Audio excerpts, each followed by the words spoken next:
बताऊंगी, ग्लविंग के बारे में बताऊंगी। तो पहले ग्लविंग आप जो बताने जा रहे हो, तो सीधे ग्लविंग जरूरी क्यों होती है, इसका इंपॉर्टेंस क्या है? ग्लविंग इसलिए करते हैं क्योंकि हम पेशेंट को माइक्रो ऑर्गेनिज्म से बचाने के लिए और खुद को भी प्रिवेंट करने के लिए। शाबाश। मतलब क्या है कि आप किसी पेशेंट के कांटेक्ट में जा रहे हैं, ठीक है, या कोई प्रोसीजर परफॉर्म करने जा रहे हैं, ठीक है। क्या कोई ऐसा पेशेंट है जैसे आपका है कोई स्किन डिजीज है किसी को, ठीक है, तो हम उस जगह सर्जिकल ग्लव्स यूज नहीं करते हैं, हम यूज करते हैं लूज ग्लव्स, ठीक है जी बेटा। हाँ, बर्न पेशेंट, शाबाश। और अभिषेक बताओ। सर, सर्जिकल ग्लव्स तभी यूज किया जाता है जब पेशेंट को कोई सर्जिकल प्रोसीजर होता है, ठीक है। आगे बताओ। सर्जिकल ग्लव्स के लिए सर हम पेशेंट के पर्पस बताते हैं। हाँ, बताओ। पर्पस होते हैं पेशेंट को माइक्रो ऑर्गेनिज्म से बचाने के लिए। कोई भी प्रोसीजर करने से पहले हम हैंड वॉशिंग करते हैं, हैंड वॉशिंग के बाद ही हम ग्लविंग करते हैं। ठीक है, शाबाश।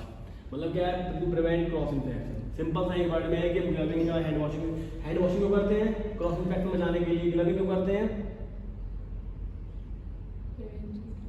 प्रिवेंशन के लिए, ठीक है। Yes sir. खुद से पेशेंट को, पेशेंट से खुद को, ठीक है। जैसा आप देखते हैं कि यूनिवर्सल पेशेंट है कोई, यस सर। HCV है, HIV है, Yes, उसकी अगर कट आपके कट लगा हुआ है कोई, तो आपको क्या इन्फेक्शन होने के चांसेस हो सकते हैं।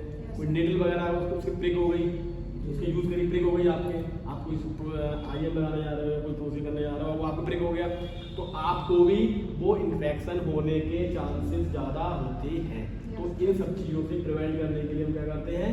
ग्लविंग करते हैं। और डीप क्या है, वो OT में तो ग्लविंग का अलग ही इंपॉर्टेंस है, ठीक है, वो हम देखेंगे अगली नेक्स्ट क्लास में। हाँ बताओ बेटा। अब मैं आपको प्रोसीजर बताऊंगा। तो अब हम देखेंगे ग्लविंग, जो ग्लव्स बियर कैसे करते हैं, सिर्फ बियर। वैसे स्ट्राइल ग्लव्स होते हैं, लेकिन ये क्या है आपका अनस्ट्राइल है, क्योंकि प्रॉपर तरीके से स्ट्राइल ग्लव्स, अनस्ट्राइल ग्लव्स, ये दोनों आपको पता ही होगा, ठीक है। तो स्ट्राइल ग्लव्स भी आपको स्टूडेंट दिखाने जा रहा है आपको कि ग्लविंग करते हैं, दस्ताने पहनते कैसे हैं, ग्लव्स बियर कैसे करते हैं, ठीक है। बताओ बेटा। ग्लव्स को बियर करने के लिए हमें डोमिनेट हैंड में हमें ग्लव को बियर करना चाहिए। इस टाइप से हमें पहनना है।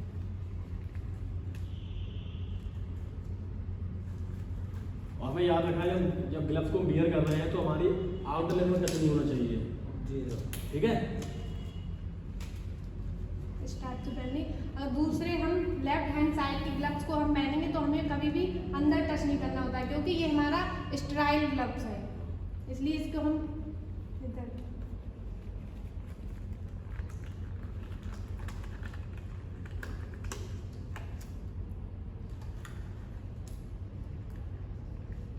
इसमें क्या करना है, जो हमारे स्टाइल जो स्ट्राइल ग्लव्स है, इससे इसके आउटर लेवल पर क्लोज करना है, ठीक है। और बहुत ही प्रॉपर तरीके से करना है, क्योंकि आपने हैंड वॉशिंग कर रखी है। बिना हैंड वॉशिंग के हम कभी भी ग्लविंग नहीं करते। ग्लविंग का मतलब इस टाइप से हमने ग्लविंग कर ली, और हमें ग्लविंग करके कभी किसी भी डिकंटामिनेटेड चीज को नहीं छूना चाहिए। ठीक, क्यों?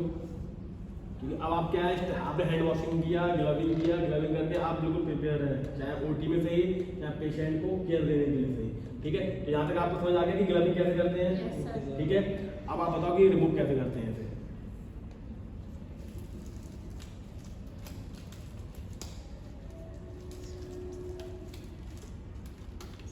मतलब क्या है, रिमूव भी करते हैं। आप देखते हैं कि जो इसका आउटर एरिया है वो हमारे टच में नहीं आना चाहिए, ठीक है, क्योंकि उसका आउटर एरिया वो क्या इन्फेक्टेड है, ठीक है। तो आज की क्लास में आपने क्या देखा, ग्लव्स को बियर करना, कौन कौन से मतलब फैक्टर्स होते हैं जिसके कारण जो अफेक्ट करेंगे, उनसे प्रिवेंट के लिए, उनसे बचने के लिए ग्लविंग करते हैं, ठीक है। तो उसमें कुछ पॉइंट क्या क्या होते हैं कि बियर कैसे करना है और रिमूव कैसे करना है। जब बियर कर रहे हैं तो हमारे पास अगर स्टाइल हमने एक बियर कर लिया, डोमिनेंट हैंड बियर कर लिया, और सेकंड हैंड से आप बियर कर रहे हैं तो मैं कहाँ टच नहीं होना चाहिए, ठीक है। तो ग्लविंग का इंपॉर्टेंस मालूम पड़ गया आप लोगों को, ठीक है। यहाँ तक किसी को डाउट है? ठीक है।